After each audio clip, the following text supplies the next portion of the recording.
Los diáconos asimismo deben ser honestos, sin doblez, no dados a mucho vino, no codiciosos de ganancias deshonestas, que guarden el misterio de la fe con limpia conciencia. Y estos también sean sometidos a prueba primero, y entonces ejerzan el diaconado si son irreprensibles. Las mujeres asimismo sean honestas, no calumniadoras, sino sobrias, fieles en todo. Los diáconos sean maridos de una sola mujer, y que gobiernen bien sus hijos y sus casas, porque los que ejerzan bien el diaconado ganan para sí un grado honroso y mucha confianza en la fe que es en Cristo Jesús. 3 puntos. Vamos a ver, en primer lugar, el concepto de diácono. En segundo lugar, la constitución del diaconado. Y en tercer lugar, las características de los diáconos, que ahí ya nos vamos a meter en las profundidades un poco de los requisitos de los que habla el pasaje. Así que en primer lugar, el concepto.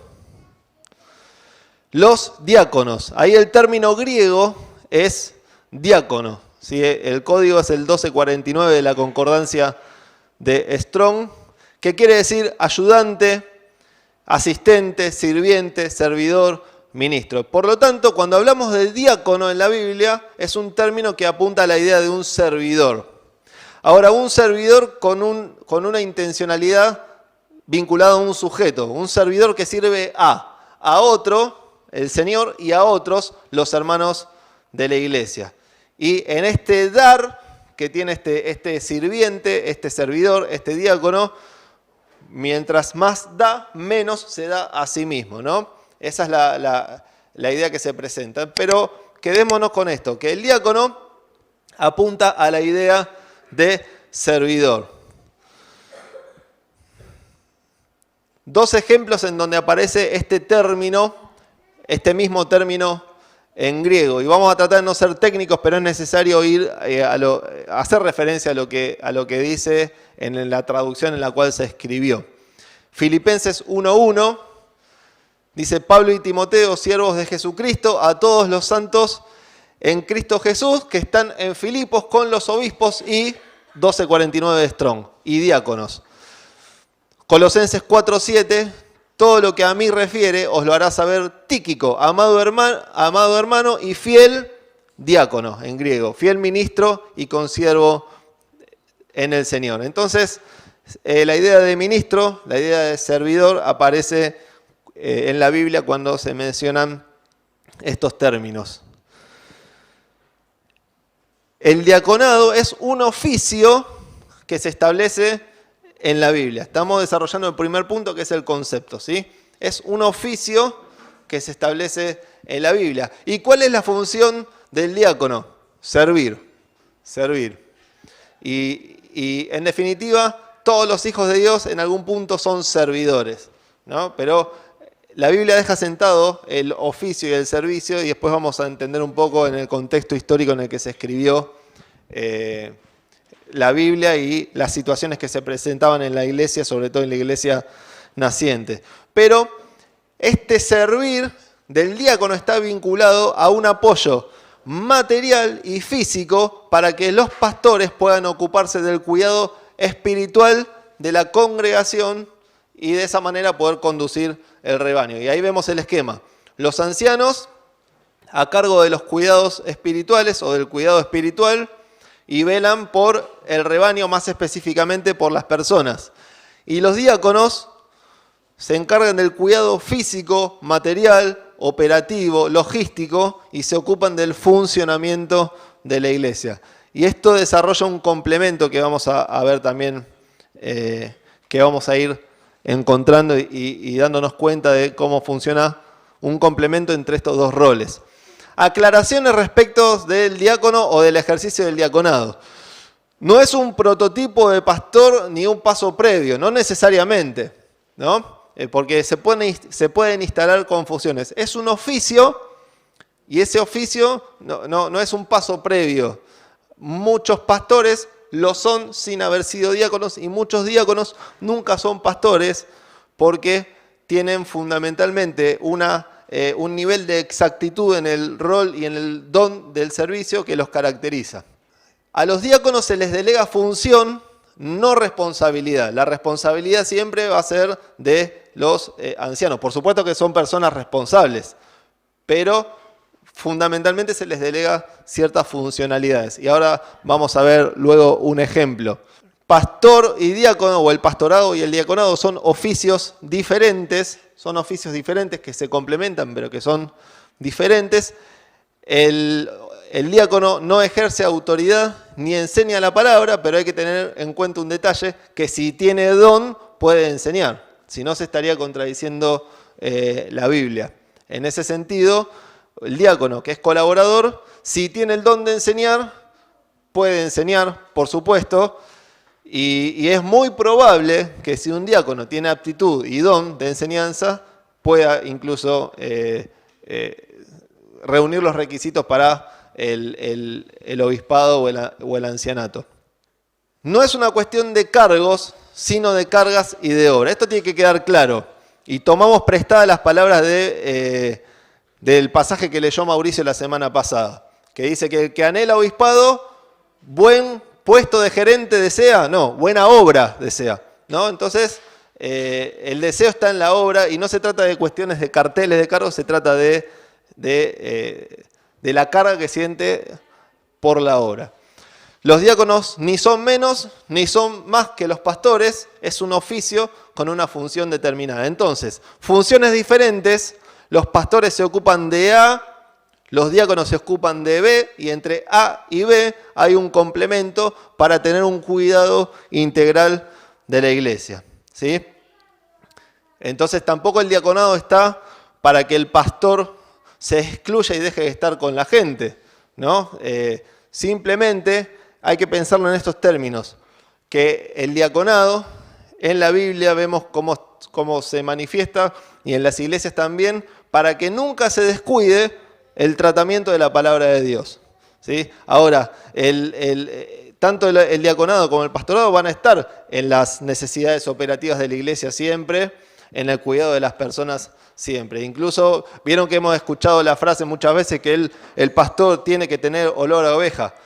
Frase que en lo personal a mí no me gusta mucho, pero es una apreciación personal, porque lo hemos charlado con Adri en alguna ocasión, me acuerdo, el pastor es oveja también, ¿no? Entonces, el ejercicio del diaconado no implica que el pastor se excluya y no esté en contacto con las personas. Vamos a poner un ejemplo.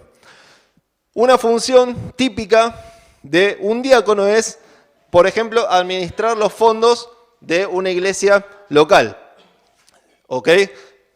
Es una labor que puede hacer tranquilamente un diácono, por eso después cuando vamos a ver los requisitos son tan delicados los requisitos, entre ellos que no sea codicioso de ganancias deshonestas. Ahora bien, diácono maneja los fondos de la iglesia, ¿no? Colaborador directo, servicio, no tiene nada que ver con la palabra, con la enseñanza, es una función que le es delegada. Ahora, hay un hermano que se acerca y que le dice a este diácono que tomó la decisión de vender una propiedad y que quiere entregar toda esa producción, ese dinero, ese rendimiento del dinero a la iglesia. ¿Qué tiene que hacer el diácono? El diácono tiene que reconducir a los ancianos, estamos poniendo un ejemplo ficticio, reconducirlo a los ancianos para que el ofrendante hable con los ancianos y que en todo caso después los ancianos le digan al diácono que va a haber unos fondos extraordinarios y que los tiene que manejar de tal o cual manera. O sea, se entiende cómo es el mecanismo ordenado en una situación ejemplar, hipotética, para entender cómo se tiene que conducir el diácono en su función. Los diáconos también desempeñan un papel crucial en la vida y la salud de la iglesia local, pero su papel es diferente al de los ancianos. La función bíblica de los diáconos es atender las necesidades físicas y logísticas de la iglesia para que los ancianos puedan concentrarse en su vocación principal. Una frase de una revista de 9 marcas, quien la escribe es esta persona que se debe pronunciar Merkel, pero se escribe Merkel. Que los requisitos sean similares, esto también es algo que hay que aclarar, porque apuntan al carácter, no significa que la función que vayan a desarrollar sean la misma, tanto para los diáconos o para los que cumplen el rol del pastorado. Otra frase, en su sabiduría, Dios ha dado a la iglesia dos oficios, los ancianos y los diáconos. No deben funcionar como dos cuerpos separados de autoridad. En cambio, Dios llama a los pastores y ancianos a dirigir el rebaño bajo su cuidado, de tal manera que el trabajo de los diáconos haga florecer el ministerio de la palabra dirigido por los ancianos. Y me gusta esta cita porque habla justamente de que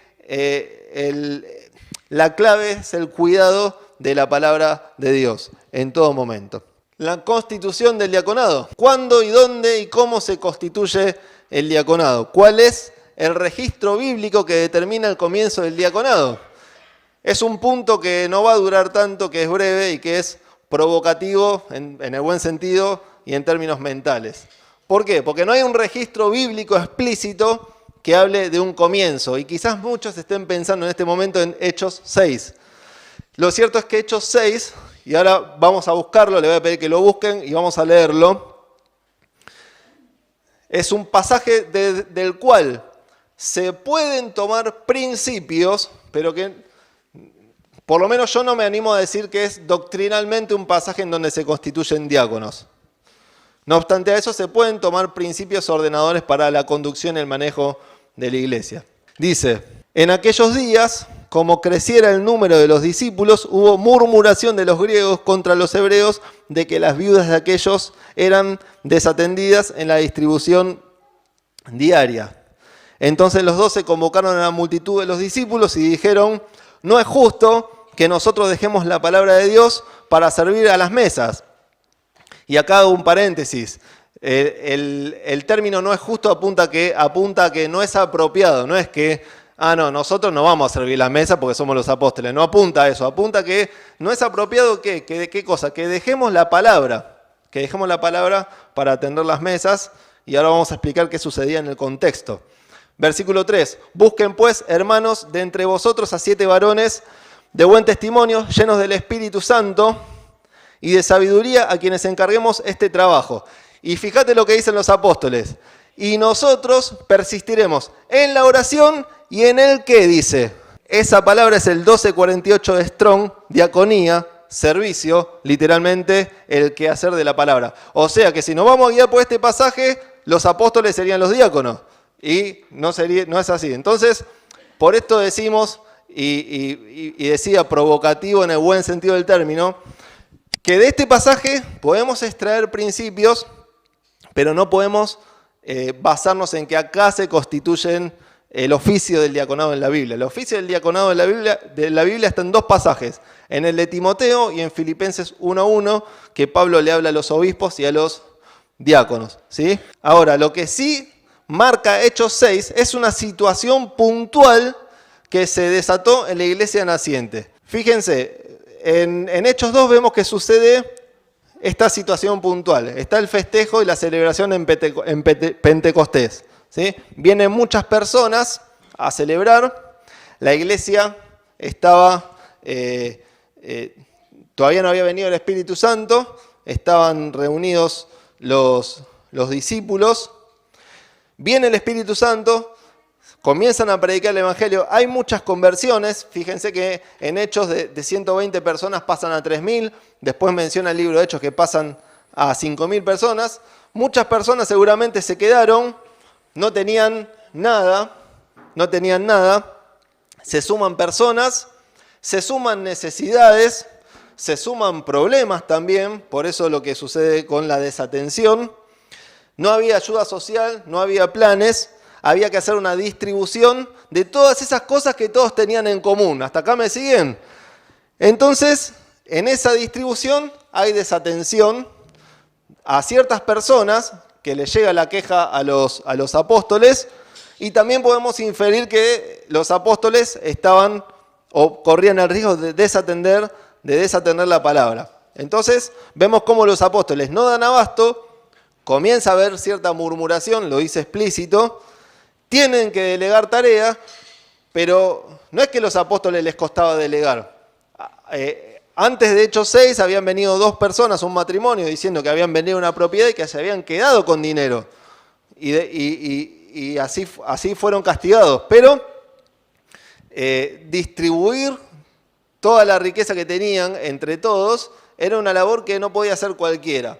Y es ahí cuando dicen, bueno, escojan a personas que estén llenas del Espíritu Santo a quienes podamos encomendar esta tarea, ¿no? Y esta llenura del Espíritu Santo tampoco quería decir que estén levitando, ¿no? No apunta a eso, sino que cuando eligieron a Prócoro, por ejemplo, o a Nicanor, o a Esteban, o a Felipe, veían que tenían amor, gozo, paz, paciencia, benignidad, bondad, fe, mansedumbre y templanza, o sea, el fruto del Espíritu, una externalización de la obra de Dios, de la obra que Dios había hecho con ellos. Eso sucedió en Hechos 6, una situación puntual de la iglesia naciente y que había explotado de nuevos creyentes. Entonces, en base a eso, la Biblia no deja explícito que ahí se constituyeron diáconos. Repito, no obstante a eso, vemos en esta escena cómo tomaron una decisión. ¿Para qué cosa? Para no descuidar la palabra de Dios. Y ese es el principio que tomamos. Ahí anoto, ¿no? Si bien se suele utilizar Hechos 6 para hablar del diaconado, porque hay muchos autores que hablan que se posicionan en que ahí surge el diaconado, sería un error de interpretación esgrimir que allí existía una doctrina acerca del diaconado, ¿sí? No negamos ni afirmamos, somos tibios, ¿viste? Nos quedamos en el medio. Pero ante la duda, la Biblia no lo dice explícito. Punto número 3. Características de los diáconos, ¿sí? Acá vamos a meternos de lleno en cada requisito de los diáconos. Los resalto ahí en el texto, ustedes también lo pueden resaltar, pero en todo caso lo hacen luego. Acá vemos un cuadrito. En el caso de los hombres, honestos, sin doblez, no dados a mucho vino, no codiciosos de ganancias deshonestas, guardar el misterio de la fe con limpia conciencia, irreprensibles, marido de una sola mujer, gobernar bien, y yo agregué ejercer bien. Y en el caso de las mujeres, honestas, no calumniadoras, sobrias, fieles en todo. Y 2 cuestiones, Mauri lo dijo la semana pasada, lo reforzamos, estos requisitos son requisitos a los cuales todos los creyentes, hombres y mujeres, deberían aspirar, porque esto hace a la santidad de la persona y a la santidad de la iglesia también en cuanto a la madurez, a la integridad y al crecimiento espiritual. Y en el caso de los diáconos se relaciona directamente con este principio de los unos a los otros, ¿sí? Que es la función que cumplen en esta cobertura logística y física de satisfacer las necesidades materiales de la iglesia, estar pendientes de los unos de los otros.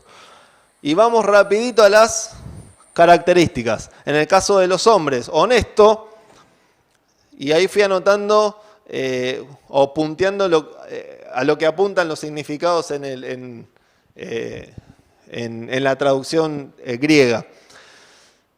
Cuando habla de honesto, habla de serio, honorable. Cuando habla de sin doblez, el griego es dílogo, o sea, que no tiene 2 palabras, que no dice 2 historias, ¿sí? En ese momento, cuando se hacía atención a los creyentes, se iba por diferentes casas, en las aldeas, en las tiendas, y si era una persona con doblez, ¿qué es lo que hacía? Disculpe, ¿hay un poquito más de arroz para mí? No, ya está, no hay más arroz. Y después voy a otra casa, ¿habrá un poquito más de arroz para mí? Quédate tranquila, yo te traigo, ¿no? Una persona, entonces el requisito es sin doblez. Si es A y es A para todos. Y si es B y es B para todos, ¿no? Como una moneda que las 2 caras son iguales. No dados a mucho vino. Y en las palabras que fui encontrando, no se rían, estaba la palabra empinar. Técnicamente se refiere a evitar la proximidad del objeto con el sujeto, o sea que la bebida esté lejos. Tengamos en cuenta que en ese momento, nosotros hoy tenemos sed, abrimos la canilla, tomamos agua o vamos y compramos bidones en el supermercado. Bueno, en ese momento era diferente la geografía y diferente la provisión y la calidad del agua. Sí había muchas vides y detrás de eso mucho fruto de la vid.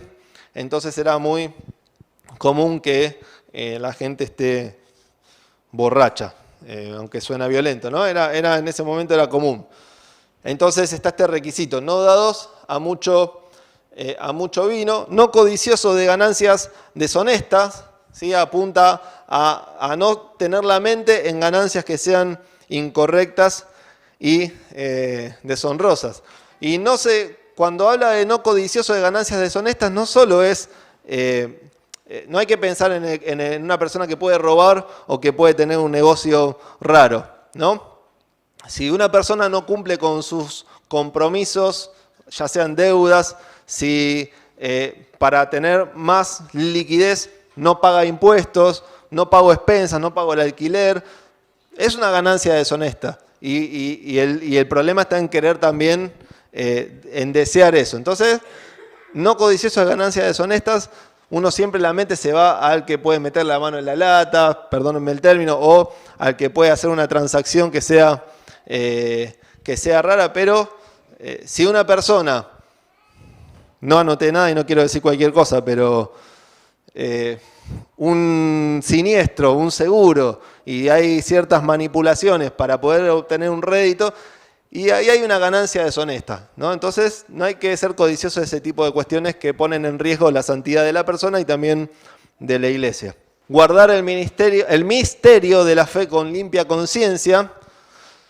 Y esto apunta a sostener lo que se oyó para transmitir lo que se oyó, desde el enfoque del servicio. O sea, el diácono trabaja para sacarle carga al pastor. Y de esa manera el pastor puede, lo que recibió, transmitirlo de manera pura. Ahora, si el pastor se tiene que ocupar de un montón de cuestiones que lo sobrecargan y no puede prestar atención a transmitir puramente lo que dice la Biblia, bueno, se corre riesgo la transmisión del mensaje.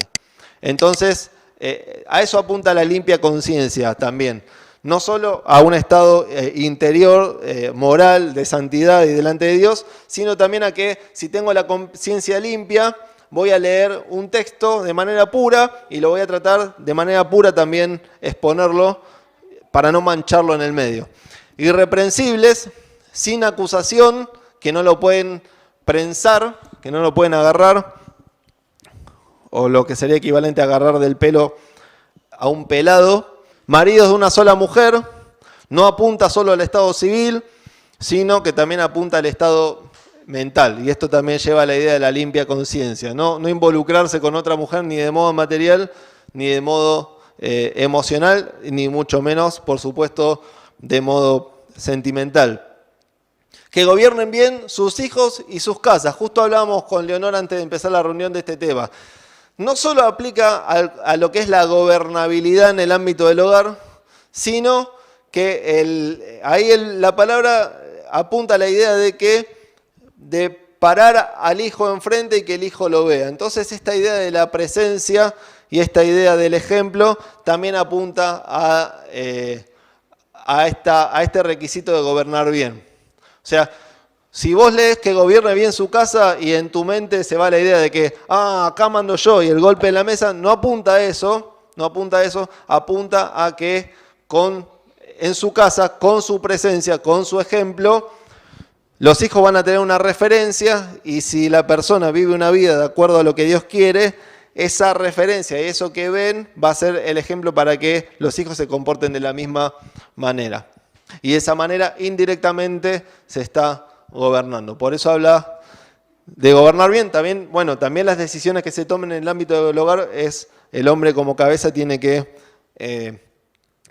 gobernar. Pero el buen gobierno apunta a estas cuestiones. En cuanto a las mujeres, bueno, acá tuve muchas dudas y es donde también me han ayudado varios. La mayoría de los autores apuntan a que son las esposas. Y ahí el griego no dice mujer servidora, dice mujer, solamente mujer. Entonces, por eso se puede inferir que no está hablando de mujeres que están oficiando como diáconos, como diaconisas, aunque el término en griego es masculino en toda la Biblia, sino que se puede inferir que habla de las mujeres de los diáconos. Por eso habla de las mujeres y después en el pasaje se dirige de nuevo a los diáconos diciendo los diáconos tienen que ser maridos de una sola mujer. Y adherimos un poco a esta posición de que se está refiriendo a las esposas. En contraposición, Romanos 16:1, cuando habla de Febe, se la trata como diaconisa, servidora, y en griego es la palabra diácono, ¿no? Y en el griego acá de Timoteo no es diácono, es otro término. Ahora bien, ya sea que se refiere a esposa o no, aplican todas las mujeres a este requisito, ¿no? Y quedémonos con eso, que es lo más sencillo. Así como los requisitos son para los diáconos y sus esposas, podemos inferir, también son para todos los hombres de la iglesia y también son para todas las mujeres, porque esto hace a la vida personal de santidad y a la vida de iglesia. Honestas, dice, o sea, seria, honorables, lo mismo que honestos. No calumniadoras, dice, el griego es lo mismo que en 1 Timoteo 3:7, que dice, no sea que cayendo en descrédito venga a ser lazo del diablo, dice respecto de los obispos. Y ese diablo, el original es calumniador, y usa el mismo término para las mujeres, ¿no? Diábolos, o sea, no calumniadoras. Sobrias, esto habla de prudencia, de discreción, de buen juicio, fieles en todo, o sea que se les pueda confiar cualquier tarea. Vimos en primer lugar el concepto de diácono, en segundo lugar la constitución del diaconado, en tercer lugar las características de los diáconos.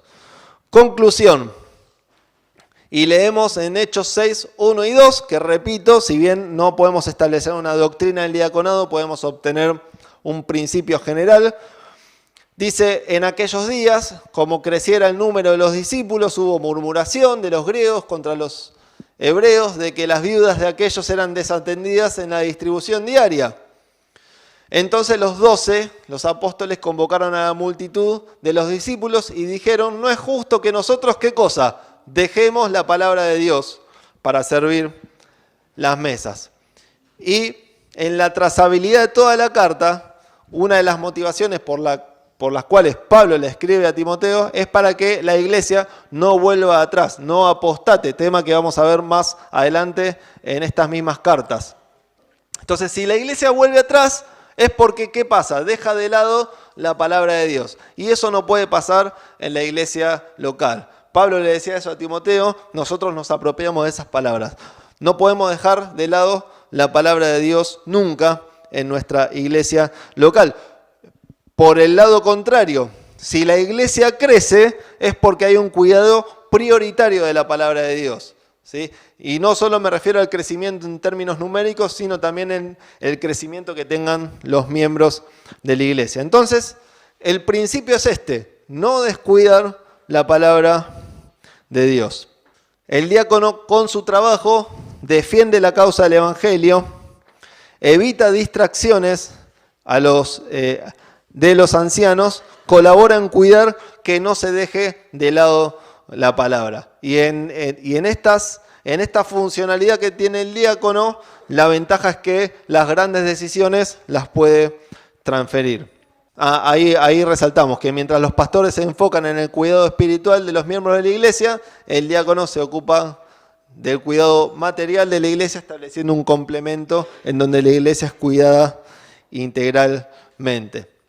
Las necesidades siempre van a ser mayores que las manos que las pueden suplir. Las necesidades siempre van a ser mayores que las manos que la pueden suplir, pero bajo ningún punto de vista se tiene que desatender la escritura y la oración. Eso nunca tal nos acontezca. Entonces, en resumen, el diácono es un servidor y estos principios, si bien hablan del diaconado como oficio, nos sirven a nosotros como iglesia, como hermanos, para entender cómo tenemos que encarar cualquier servicio que desarrollemos, ¿no? Independientemente de si hay cargo o no hay cargo, somos servidores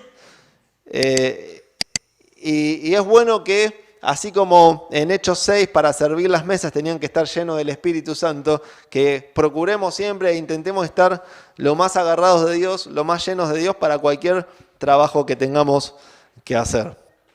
Termino. El modelo a seguir siempre es Jesús. Y leemos Mateo 20:28, que el Hijo del Hombre no vino para ser diaconeo, ¿sí? Servido, 12:47 de Strong, sino para diaconeo, para servir y para dar su vida en rescate por muchos. Siempre toda la Escritura nos va a llevar al modelo de Jesús.